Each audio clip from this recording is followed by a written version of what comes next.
The RIMS office will work with you during the disposal or transfer process to help you identify what documents you have, records, non-records, or archival materials, and how they should be handled. There are 7 steps in the disposal process. Steps 1 through 3 are often done with the assistance of the RIMS office.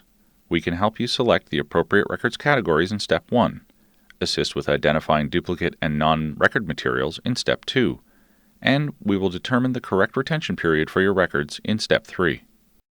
Step 4 is to submit your disposal request with the inventory from Step 1 to the RIMS office via rimsgroup@uillinois.edu.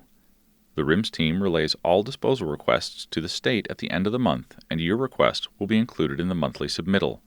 State approval for disposal is typically received 30 days from the date the request was submitted to the state.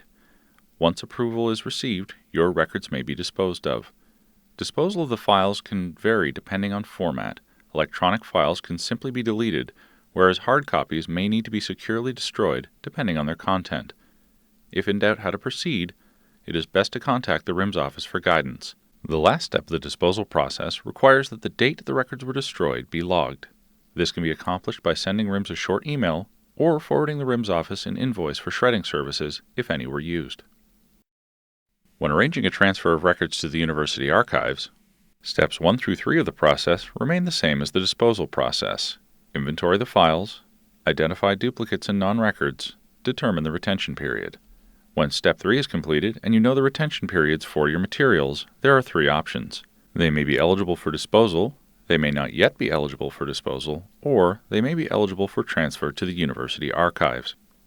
We've already talked about the process to follow when the records are eligible for disposal, and now we'll discuss the steps to follow when your materials fall into one of the other 2 categories. For records that are identified as not yet eligible for disposal, there are a few options. They can be retained in departmental record storage space, either in their current location, or a separate space for inactive records.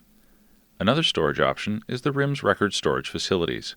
They are currently located on the Springfield and Urbana-Champaign campuses and are available for use by any unit on any campus. The third option is to use a contracted vendor to store your inactive records at an off-site location. Records that are identified as having historical relevance and enduring value should be maintained permanently by transferring them to the university archives. The transfer process differs on each campus, so you should contact the RIMS office for more specific direction.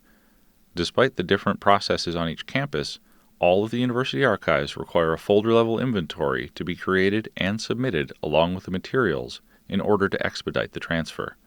Then, once the transfer is complete, submit a note of confirmation to the RIMS office. The University Archives in Chicago is located within the Special Collections and University Archives Department in both the Daly Library and the Library of Health Sciences. The University Archives in Springfield is located in the Archives and Special Collections Unit in the Brookins Library, and the University Archives in Urbana-Champaign is located in the main library.